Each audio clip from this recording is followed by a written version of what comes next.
Olha só, um avanço tecnológico no campo é visual e na ponta do lápis. Aumento de produtividade em áreas menores, manejos mais eficientes até a colheita e, claro, um aumento de renda como resultado. Entender esse novo modelo e o pano de fundo, né? É o pano de fundo da apresentação da Cristiane Amâncio, chefe geral da Embrapa Agrobiologia no Rio Mais Agro, que vai ocorrer entre os dias 29 de julho e 2 de agosto no Rio de Janeiro. E a gente conversa com ela, a especialista que traz então, antecipa um pouquinho do que vai apresentar por lá nesta palestra. Olá, boa tarde. Boa tarde, Fábio. Boa tarde a toda a equipe. Boa tarde aos espectadores. É um prazer Seja estar falando um pouquinho com vocês. Aqui é o nosso jornal. Pois é, uma expectativa que já está sendo criada muito grande há muito tempo para o Rio Mais Agro. E, Cristiane, é um momento, uma oportunidade, né, de mostrar o que já foi feito, o que já foi possível ter de resultado, levando tecnologia cada vez mais àquela agricultura urbana, aquela agricultura, às vezes, que está ao redor das cidades, né? É importante, a gente acha que o evento é um momento importante de dar visibilidade a outras formas de agricultura, para além daquela agricultura que a gente já tem no nosso imaginário, né? Quando a gente fala de agricultura, a gente pensa em grandes áreas, numa produção, numa escala que garanta alguma rentabilidade, mas muitas vezes não pensa nessas pequenas agriculturas e nas oportunidades que os espaços urbanos oferecem, especialmente considerando que a gente tem a maior parte da população, na maior parte das cidades brasileiras, concentradas nas áreas urbanas, né? Então, como melhor aproveitar os espaços urbanos para fortalecer a agricultura e garantir uma alimentação de qualidade. Essa é a iniciativa primária da agricultura urbana, né? Alimentação de qualidade para a população. É interessante, não sei se, eu acho que deve ser nessa linha, mas tem crescido aqui no Distrito Federal, eu observo, muitas propriedades que aproveitam o seu campo para também trazer um pouco mais de cultivo para a sua comunidade, para a sua área, e já consegue até, inclusive, já fazer vendas, colocar no comércio. Quer dizer, seria mais ou menos isso, utilizar espaços urbanos para também promover a agricultura? Fábio, esse é um espaço vastíssimo de produção de conhecimento, não só da tecnologia no sentido estrito da produção agropecuária, mas de entender esses arranjos sociais e esses arranjos econômicos. Então, a gente tem iniciativas, por exemplo, algumas políticas públicas de alguns municípios que oferecem isenção para donos de terreno em área urbana que esteja sem uso durante um período, para que destine para ações sociais direcionadas pela prefeitura desse município para incentivar a produção de alimentos. A gente tem ações comunais, né, de pessoas que se juntam em áreas públicas para a produção de alimentos e também iniciativas particulares de ocupação dessas áreas, primeiro para alimentação, geralmente começa no interesse para próprio autoabastecimento e comercialização do excedente. Hoje, boa parte das cidades brasileiras tem feiras de agricultores urbanos, né? Brasília é uma experiência ímpar, o Rio de Janeiro também, a cidade do Rio de Janeiro, existe uma rede de agricultores auto-organizados para isso, e nós na Embrapa o que a gente tem feito junto com uma série de entidades parceiras é pensar em adaptação tecnológica ou entender as estratégias que esses agricultores já têm para produzir nos pequenos espaços, para otimizar a produtividade e garantir alguma rentabilidade, seja para autoabastecimento, né, com aumento de produtividade com qualidade, seja para a comercialização. Geralmente o que a gente vê nessas áreas de produção são hortaliças, que os ciclos, hortaliças folhosas em especial, que os ciclos são mais curtos, temperos, coisas que a gente sabe dos desafios de circulação dessas mercadorias. Tem muitos espaços, inclusive, que não tem volume de produção para comprar de grandes centros urbanos, né? São cidades, são municípios mais carentes e que, se você estimula a produção local, você consegue ter uma oferta de legumes e verduras com maior qualidade, com maior intensidade para essas pessoas, para essa população.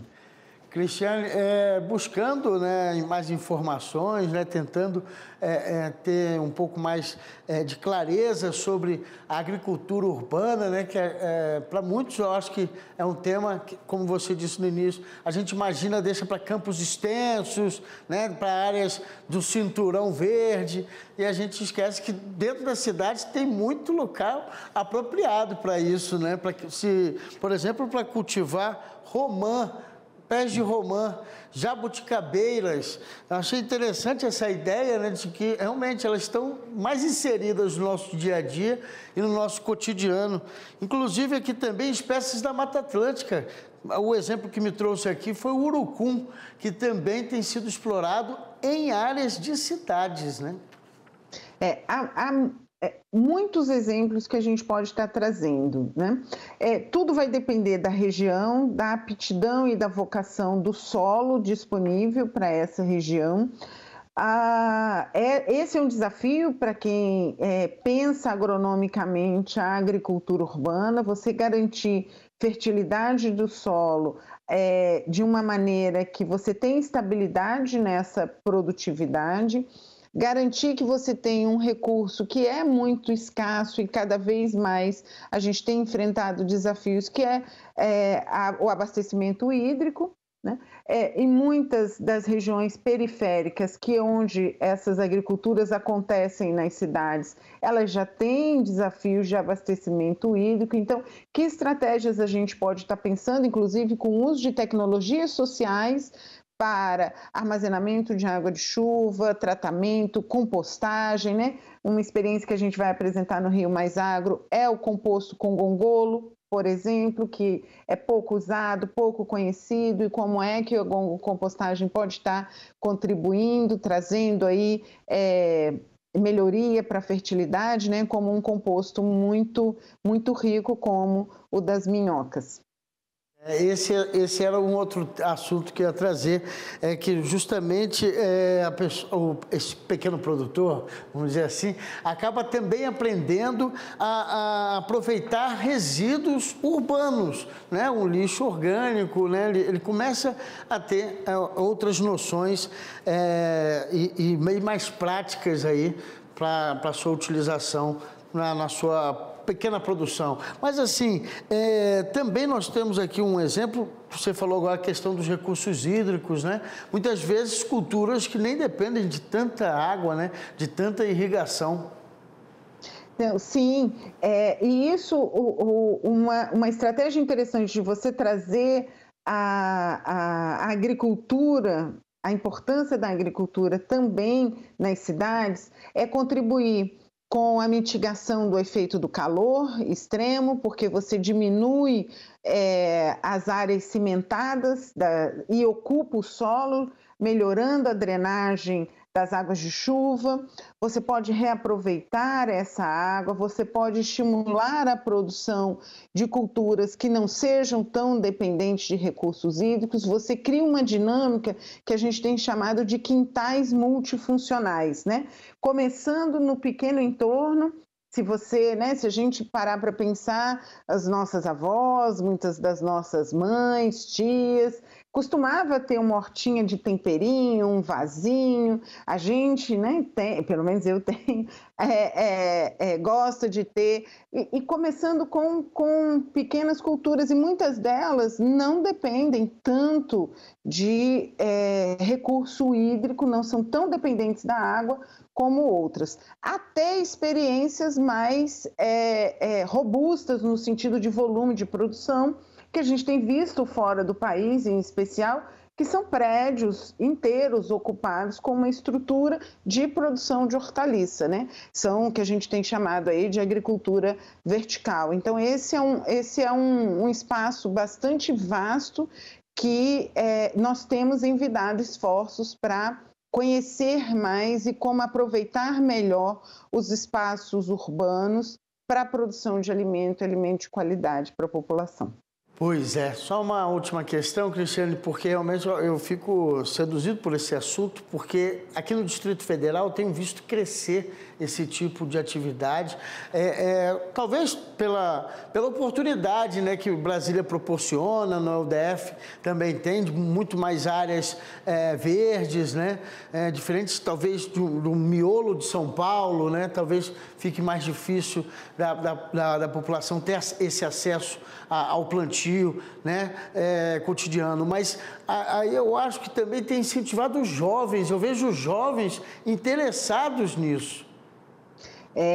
Os jovens se interessam, esse é um debate que chama a atenção dessa juventude, porque especialmente ele faz uma conexão também com a saúde. Então, a gente fala muito de uma agricultura saudável, mas o produto saudável da agricultura ele só faz sentido se a família que produz também tem qualidade de vida. Então, falar em composto, aproveitar um composto de resíduos urbanos, a gente tem que falar de saneamento básico também.